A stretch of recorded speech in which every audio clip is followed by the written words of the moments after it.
यही है वो कुआं जहां लोगों ने अपनी जान बचाने के लिए कूद गए थे।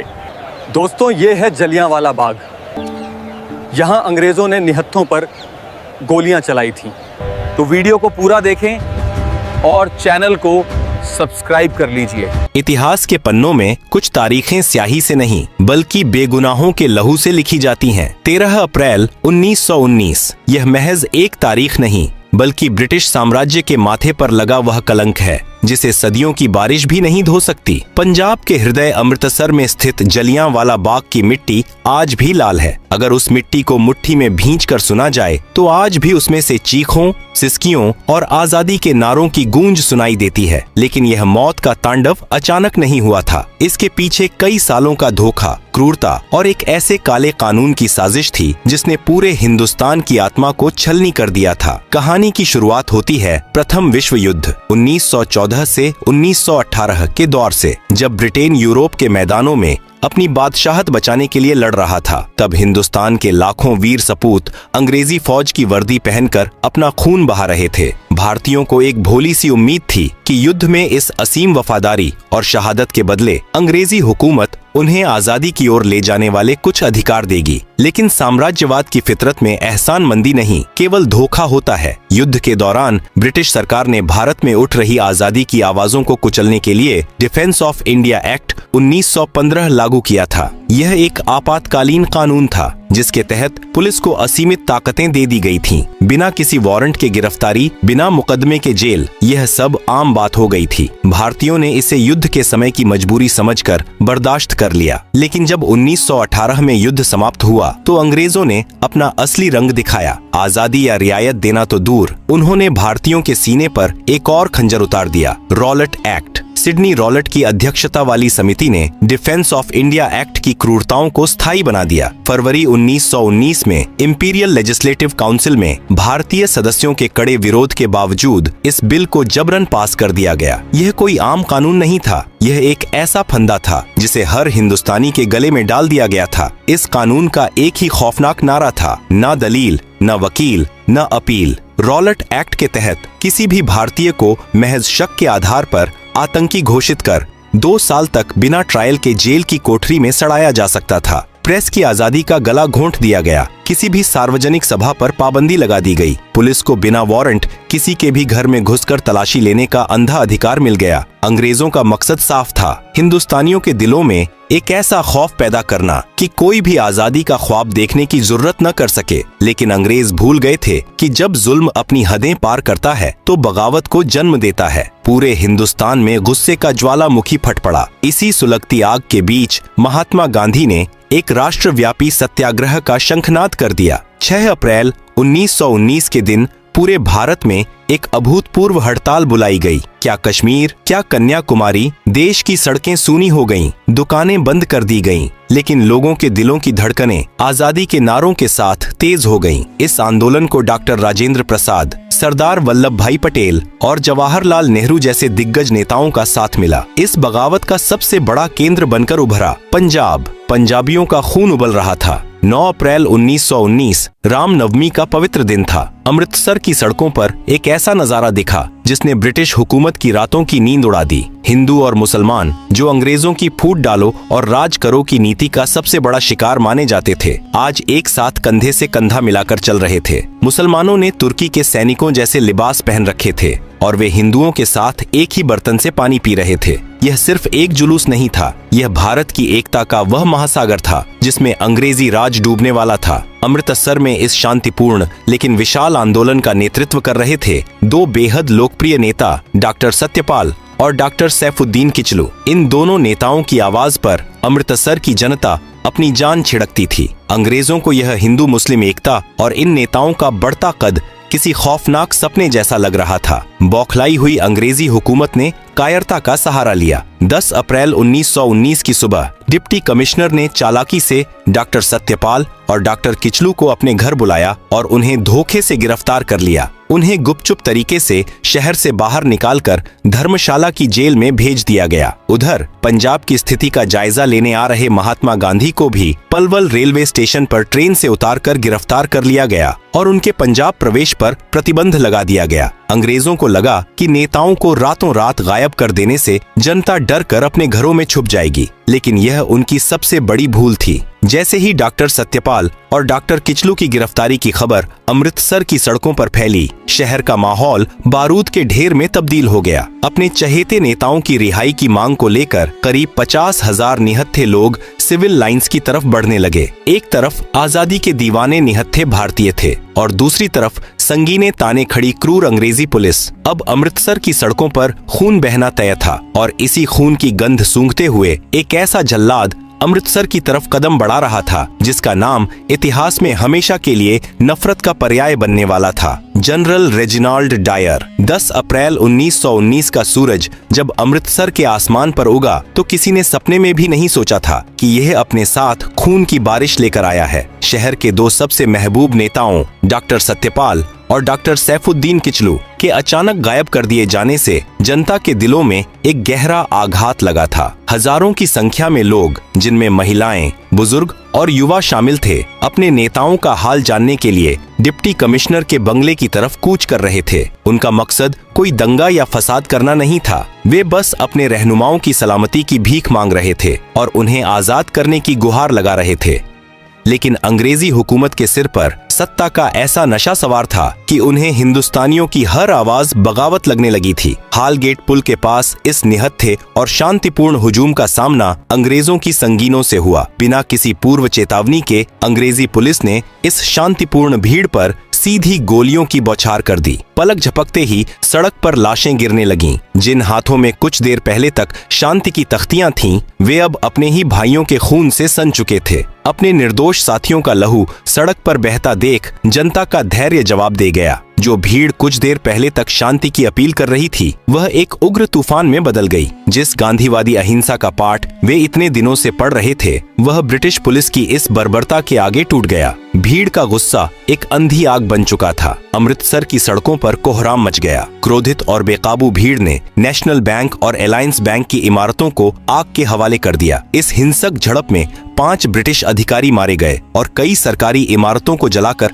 खाक कर दिया गया। लेकिन इसी दिन एक ऐसी घटना घटी जिसने अंग्रेजों के भीतर बदले की सबसे भयानक और अमानवीय आग को जन्म दिया। यह थी मार्सेला शेरवुड की घटना। मार्सेला शेरवुड नाम की एक अंग्रेज मिशनरी महिला साइकिल से एक संकरी गली से गुजर रही थी। तभी बेकाबू भीड़ ने उस पर हमला कर दिया और उसे बुरी तरह पीटा। हालांकि कुछ स्थानीय भारतीयों ने ही अपनी जान पर खेलकर उस अंग्रेज महिला को बचाया और उसे सुरक्षित स्थान पर पहुंचाया, लेकिन यह घटना ब्रिटिश हुकूमत के घमंड पर एक बहुत बड़ा प्रहार थी। गोरे अंग्रेजों के लिए यह बात असहनीय थी कि उनके पवित्र रंग पर किसी गुलाम हिंदुस्तानी ने हाथ उठाने की जुर्रत कैसे की। इसी सुलगते हुए माहौल के बीच 11 अप्रैल को जालंधर से एक खूंखार ब्रिटिश सैन्य अधिकारी को अमृतसर का नियंत्रण सौंपने के लिए बुलाया गया। यह था brigadier general Reginald Dyer. Dyer कोई आम फौजी नहीं था। वह साम्राज्यवाद के गुरूर, नस्लभेदी मानसिकता और हिंदुस्तानियों के प्रति बेइंतहा नफरत से भरा हुआ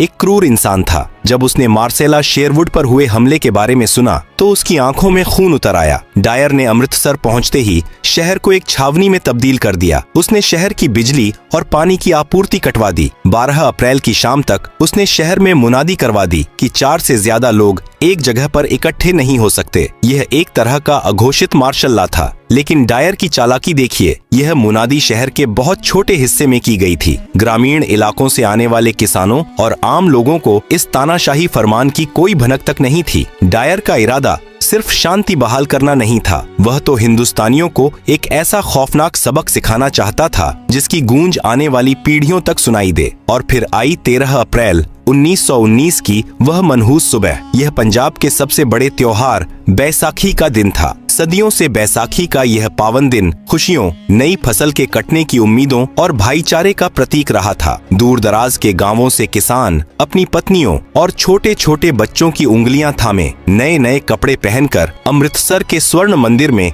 मत्था टेकने आ रहे थे। पूरे शहर में एक तरफ त्योहार की रौनक और उल्लास था तो दूसरी तरफ अंग्रेजी बंदूकों का खामोश और खूंखार पहरा। स्वर्ण मंदिर के ठीक बगल में एक 6.5 एकड़ का मैदान था, जलियांवाला बाग। यह कोई खूबसूरत बगीचा नहीं था, बल्कि चारों तरफ से ऊंचे ऊंचे मकानों और पक्की दीवारों से घिरा हुआ एक मैदान था। इसके अंदर जाने और बाहर निकलने के लिए बस एक ही बहुत संकरा सा रास्ता था। जो गांव वाले मीलों का सफर तय करके अमृतसर आए थे, वे स्वर्ण मंदिर में दर्शन करने के बाद सुस्ताने के लिए इस जलियांवाला बाग में आकर बैठने लगे। कोई पेड़ की छांव में अपने बच्चों को रोटियां खिला रहा था, कोई कुएं के पास बैठकर अपनी थकान मिटा रहा था, तो कोई मेले के खिलौने खरीद रहा था। उसी दिन शाम के वक्त रॉलेट एक्ट के काले कानून और अपने नेताओं की गिरफ्तारी के विरोध में शहर के कुछ स्थानीय नेताओं ने उसी जलियांवाला बाग में एक शांतिपूर्ण सभा का आयोजन किया था। धीरे धीरे वहां लोगों की भीड़ बढ़ने लगी। क्या हिंदू, क्या मुस्लिम, क्या सिख, सभी धर्मों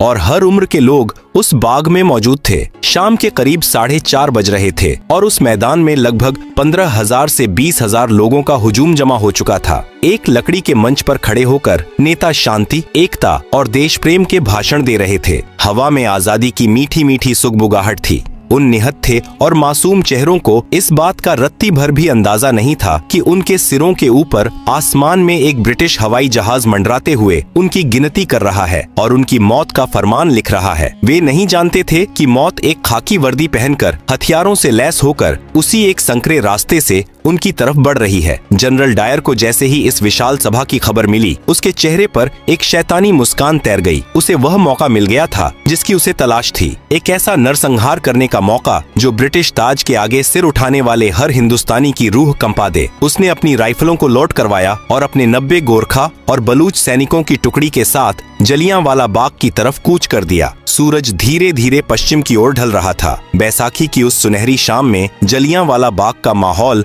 एक मेले जैसा था। लकड़ी के एक छोटे से मंच पर खड़े होकर एक स्थानीय नेता लोगों को आजादी, सत्य और अहिंसा का महत्व समझा रहा था। हजारों की उस भीड़ में कोई अपने बच्चे को कंधे पर बिठाकर भाषण सुन रहा था, कोई जमीन पर बैठा था, तो कुछ दूर दराज से आए थके हारे किसान पेड़ों की छांव में सुस्ता रहे थे। उस निर्दोष और निहत्थी भीड़ को इस बात का रत्ती भर भी इल्म नहीं था कि बाग के उस एकमात्र संकरे प्रवेश द्वार से मौत ने अपने कदम अंदर रख दिए हैं। शाम के करीब 5:15 बज रहे थे। जनरल रेजिनाल्ड डायर अपनी 90 सैनिकों की एक टुकड़ी, जिसमें गोरखा और बलूच रेजिमेंट के जवान शामिल थे, के साथ वहां पहुंच चुका था। बाग की तरफ जाने वाली गली इतनी तंग थी कि उसकी मशीन गन से लैस 2 बख्तरबंद गाड़ियां अंदर प्रवेश नहीं कर सकीं। डायर ने उन्हें बाहर ही छोड़ दिया और अपने सैनिकों को लेकर अंदर दाखिल हो गया। बाग में प्रवेश करते ही उसने सबसे पहला और सबसे खौफनाक काम यह किया कि उस एकमात्र निकास द्वार को अपने सैनिकों से पूरी तरह ब्लैक करवा दिया। अब वह 6.5 एकड़ का मैदान एक विशाल बूचड़खाने में तब्दील हो चुका था, जिसके अंदर 20,000 बेगुनाह हिंदुस्तानी किसी पिंजरे में कैद परिंदों की तरह फंस चुके थे। डायर के सीने में इंसानियत नाम की कोई चीज नहीं बची थी। उसने भीड़ को तितर बितर होने के लिए ना तो कोई चेतावनी दी, ना हवा में कोई हवाई फायर किया और ना ही किसी मुनादी का सहारा लिया। उसका मकसद उस भीड़ को वहां से भगाना नहीं, बल्कि उन्हें हमेशा के लिए सुलाना था। उसने एक ठंडी और बेरहम निगाह से उस अपार भीड़ को देखा और अपने सैनिकों को पोजीशन लेने का इशारा किया। अगली ही पंक्ति में खड़े 50 राइफलधारी सैनिक अपने घुटनों के बल जमीन पर बैठ गए और उन्होंने अपनी ली एनफील्ड राइफलों की ठंडी नालें उस अनजान भीड़ की तरफ तान दी। डायर के होंठ हिले और उसके मुंह से वह खौफनाक लफ्ज निकला जिसने हिंदुस्तान के इतिहास को लहूलुहान कर दिया। फायर! फायर का आदेश गूंजते ही जलियांवाला बाग गोलियों की गगनभेदी गड़गड़ाहट से दहल उठा। हवा को चीरती हुई शीशे की गर्म गोलियां सीधे हिंदुस्तानियों के सीनों में ढंसने लगीं। जो लोग कुछ सेकंड पहले तक शांति से बैठे थे, वे अचानक खून से लथपथ होकर जमीन पर गिरने लगे। कुछ ही पलों में उस बाग में एक ऐसा हाहाकार मच गया जिसकी कल्पना नरक में भी नहीं की जा सकती। लोग अपनी जान बचाने के लिए पागलों की तरह इधर उधर भागने लगे, लेकिन निकास द्वार पर तो खुद मौत बंदूक ताने खड़ी थी। डायर एक पत्थर की मूरत की तरह खड़ा यह खूनी खेल देख रहा था। यह सिर्फ एक अंधाधुंध गोलीबारी नहीं थी, बल्कि एक सोची समझी दरिंदगी थी। डायर जानबूझकर अपने सैनिकों को निर्देश दे रहा था कि गोलियां उस तरफ चलाई जाएं जहां भीड़ सबसे ज्यादा घनी है। जो लोग अपनी जान बचाने के लिए बाग की 10 फीट ऊंची पक्की दीवारों पर चढ़ने की कोशिश कर रहे थे, डायर के सैनिक उन्हें चुन चुनकर अपना निशाना बना रहे थे। दीवार फांदने की कोशिश करते युवा गोलियों का शिकार होकर धड़ाम से जमीन पर गिर रहे थे। किसी के सिर के चीथड़े उड़ गए, किसी की आंतें बाहर आ गईं, तो किसी का मासूम बच्चा उसकी गोद में ही छलनी हो गया। बैसाखी के उजले कपड़े अब गहरे लाल रंग में रंग चुके थे। जब बंदूकों की बौछार से बचने का कोई रास्ता नहीं दिखा तो बाग में मौजूद सैकड़ों लोगों ने बीचों बीच बने उस इकलौते कुएं की तरफ दौड़ लगा दी। लोगों को लगा कि शायद इस कुएं के अंदर छुपकर वे गोलियों की इस अंधी बारिश से बच जाएंगे। जान बचाने की उस खौफनाक जद्दोजहद में पुरुष, महिलाएं और बच्चे सब एक के ऊपर एक उस गहरे कुएं में छलांग लगाने लगे, लेकिन वह कुआं भी मौत का कुआं बन गया। देखते ही देखते वह कुआं इंसानी लाशों और तड़पते जिंदों से ऊपर तक भर गया। दम घुटने और कुचले जाने से वहां एक अलग ही दर्दनाक मौत ने अपना तांडव किया। बाद में जब उस कुएं से लाशें निकाली गईं, तो उसमें से 120 बेजान शरीर बाहर आए थे। पूरे 10 मिनट इतिहास के पन्नों में दर्ज ये वो 10 मिनट थे जब समय भी अपनी आंखें बंद करके खून के आंसू रो रहा था। उन 10 मिनटों में डायर के सैनिकों ने बिना रुके 1650 राउंड गोलियां दागीं। यह अंधी फायरिंग तब जाकर रुकी जब सैनिकों की गोलियां लगभग खत्म होने को आ गईं। फायरिंग थमने के बाद का नजारा और भी ज्यादा भयानक था। बाग की जमीन पूरी तरह से खून के दलदल में बदल चुकी थी। हवा में बारूद की गंध और खून की महक घुल गई थी। आधिकारिक आंकड़ों ने भले ही झूठ बोला हो, लेकिन उस दिन 1000 से ज्यादा लोग अपनी जान गंवा चुके थे और 2000 से ज्यादा लोग बुरी तरह घायल होकर उस मैदान में तड़प रहे थे। जनरल डायर उसी बर्फीली खामोशी और गुरूर के साथ अपने सैनिकों को लेकर वापस लौट गया, जैसे वह कोई बहुत बड़ा युद्ध जीत कर आया हो। उसने अपनी इंसानियत का गला घोंटते हुए किसी भी घायल को अस्पताल पहुंचाने का इंतजाम नहीं किया। शाम ढलते ही डायर ने पूरे अमृतसर शहर में सख्त कर्फ्यू लगा दिया और पानी बिजली काट दी। आदेश था कि जो भी सड़क पर दिखा उसे गोली मार दी जाएगी। वह 13 अप्रैल की रात जलियांवाला बाग के लिए कयामत की रात थी। घायल प्यास से तड़प रहे थे। पानी पानी की सिसकती आवाजें उस अंधेरे बाग में गूंज रही थीं, लेकिन उन्हें पिलाने के लिए वहां सिर्फ खून था। उसी काली और डरावनी रात में रतन देवी नाम की एक वीरांगना महिला अपने मृत पति की लाश के पास बाग में बैठी रही, हाथ में एक लकड़ी का डंडा लिए, खून की गंध सूंघकर आने वाले जंगली कुत्तों और सियारों से अपने पति के शव को नोचे जाने से बचाती रही। वो रात महज चीखों, सिसकियों और बेबसी की रात नहीं थी। उस रात जलियांवाला बाग की खून से सनी मिट्टी ने आजादी के लिए एक ऐसा बीज बो दिया था जिससे उठने वाला तूफान अब ब्रिटिश साम्राज्य की जड़ों को उखाड़ फेंकने वाला था। उस रात हिंदुस्तान का हर कोना रोया था, लेकिन उन आंसुओं में अब डर नहीं, बल्कि इंतकाम की वह भयानक आग थी जिसे बुझा पाना अब अंग्रेजों के बस में नहीं था। 14 अप्रैल की सुबह जब अमृतसर में सूरज निकला तो उसकी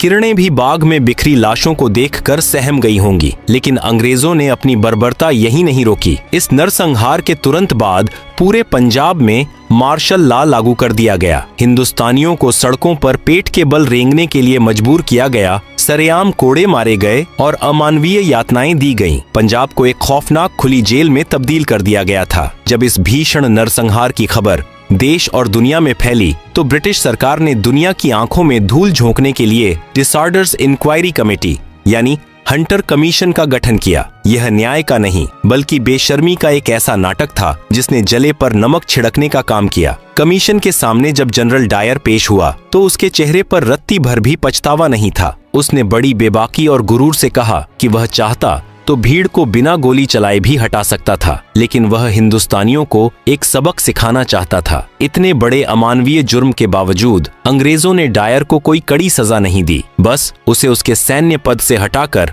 वापस इंग्लैंड भेज दिया गया। इंग्लैंड पहुंचने पर इस हत्यारे का स्वागत किसी अपराधी की तरह नहीं बल्कि एक हीरो की तरह किया गया। ब्रिटिश हाउस ऑफ लॉर्ड्स ने उसे पंजाब का रक्षक बताकर उसकी तारीफों के पुल बांधे। ब्रिटिश अखबारों और उसके समर्थकों ने चंदा इकट्ठा करके उसे 26,000 पाउंड की भारी भरकम रकम और स्वॉर्ड ऑफ ऑनर भेंट की। अंग्रेजों की इस नीचता ने हर हिंदुस्तानी के सीने में सुलग रही आग को भड़काकर ज्वालामुखी बना दिया। इस घोर अन्याय से आहत होकर नोबेल पुरस्कार विजेता गुरुदेव रवींद्रनाथ टैगोर ने ब्रिटिश सरकार द्वारा दी गई अपनी नाइटहुड की उपाधि ठुकरा दी। उन्होंने वायसराय को लिखे एक कड़े पत्र में कहा कि अब समय आ गया है जब सम्मान के ये तमगे हमारे अपमान के संदर्भ में हमारी शर्म को और बढ़ा देते हैं। उधर महात्मा गांधी ने भी अंग्रेजों से मिले कैसर ए हिंद पदक को वापस लौटा दिया। अब आजादी की लड़ाई केवल अधिकारों की मांग नहीं रह गई थी, यह अब आर पार की जंग बन चुकी थी। जलियांवाला बाग की इस खून से सनी मिट्टी ने भारत को ऐसे दो वीर सपूत दिए जिनकी गूंज से ब्रिटिश साम्राज्य की जड़ें हमेशा के लिए हिलने वाली थीं। जब इस नरसंहार की खबर लाहौर के पास स्थित एक स्कूल में पहुंची तो वहां पढ़ने वाला एक 12 साल का लड़का स्कूल छोड़कर सीधा अमृतसर की तरफ भाग खड़ा हुआ। वह बच्चा कोई और नहीं बल्कि भविष्य के शहीद-ए-आज़म भगत सिंह थे। उस छोटे से बच्चे ने जलियांवाला बाग पहुंचकर वहां की लाल मिट्टी को अपने मासूम हाथों में उठाया, उसे एक कांच की शीशी में भरा और कसम खाई कि वह अपने देश को इन जालिमों के चंगुल से आजाद कराकर ही दम लेगा। वह शीशी भगत सिंह के लिए किसी भगवान की मूरत से कम नहीं थी, जिसने उन्हें आगे चलकर हंसते हंसते फांसी का फंदा चूमने की प्रेरणा दी। लेकिन इस कहानी का सबसे खौफनाक और संतोषजनक अध्याय अभी बाकी था। जनरल डायर ने तो गोलियां चलवाई थीं, लेकिन इस पूरे नरसंहार का असली मास्टरमाइंड और पंजाब का तत्कालीन लेफ्टिनेंट गवर्नर माइकल ओडायर था। उसी ने डायर के हर क्रूर कदम को सही ठहराया था। ओडायर रिटायर होकर इंग्लैंड में एक आरामदायक जिंदगी जी रहा था। जनरल डायर तो 1927 में ही लकवा मारने और ब्रेन हेमरेज से तड़प तड़प कर मर चुका था, लेकिन ओडायर का हिसाब अभी बाकी था। जलियांवाला बाग के उस खूनी मंजर का एक चश्मदीद गवाह था, जिसके सीने में बदले की आग 21 सालों तक धधकती रही। सरदार ऊधम सिंह। ऊधम सिंह ने अपने देश के बेगुनाहों का खून अपनी आंखों से बहते देखा था। उन्होंने ठान लिया था कि वे इस नरसंहार के मुख्य दोषी को उसी के घर में घुसकर मारेंगे। 2 दशकों तक अपना नाम और भेष बदलते हुए, कई देशों की खाक छानते हुए वह आजादी का दीवाना आखिरकार लंदन पहुंच ही गया। 13 मार्च 1940 का दिन, लंदन का कैक्सटन हॉल। माइकल ओडायर वहां एक सभा में भाषण दे रहा था। सरदार ऊधम सिंह एक मोटी किताब के अंदर पन्नों को रिवॉल्वर के आकार में काटकर उसमें अपनी बंदूक छिपाकर उस हाल में दाखिल हो चुके थे। जैसे ही सभा खत्म हुई और ओडायर अपनी कुर्सी से उठा, ऊधम सिंह ने अपनी रिवॉल्वर निकाली और सीधा उस शैतान की तरफ तान दी। धाएं धाएं। लंदन के उस हाल में गूंजी उन गोलियों की आवाज असल में 13 अप्रैल 1919 को जलियांवाला बाग में चीखने वाले उन हजारों बेगुनाहों की आवाज थी। ओडायर वहीं जमीन पर ढेर हो गया। 21 साल लंबा इंतजार खत्म हुआ। ऊधम सिंह वहां से भागे नहीं, बल्कि सीना तानकर खड़े रहे और गर्व से अपनी गिरफ्तारी दी। उन्होंने पूरी दुनिया को यह खौफनाक पैगाम दे दिया कि हिंदुस्तानी अपने बेगुनाहों का बहा एक एक कतरा खून कभी नहीं भूलते। उन्हें 31 जुलाई 1940 को लंदन के पेंटनविले जेल में फांसी दे दी गई और वे अमर हो गए। जलियांवाला बाग का वह 6.5 एकड़ का मैदान आज भी एक मूक गवाह बनकर खड़ा है। वहां की दीवारों पर बने गोलियों के वो सुराख आज भी चीख चीख कर उस दिन की दरिंदगी की गवाही देते हैं। यह शहादत व्यर्थ नहीं गई। इसी खून ने पूरे देश को एक सूत्र में पिरोया और 1947 में उसी ब्रिटिश साम्राज्य को भारत छोड़ने पर मजबूर कर दिया, जिसका सूरज कभी अस्त नहीं होता था। जलियांवाला बाग के शहीदों की वह चिता, भगत सिंह का वह जज्बा और ऊधम सिंह का वह प्रतिशोध भारत के इतिहास का वह अमर अध्याय है, जो हर हिंदुस्तानी की रगों में हमेशा देशभक्ति का खून बनकर दौड़ता रहेगा। जय हिंद।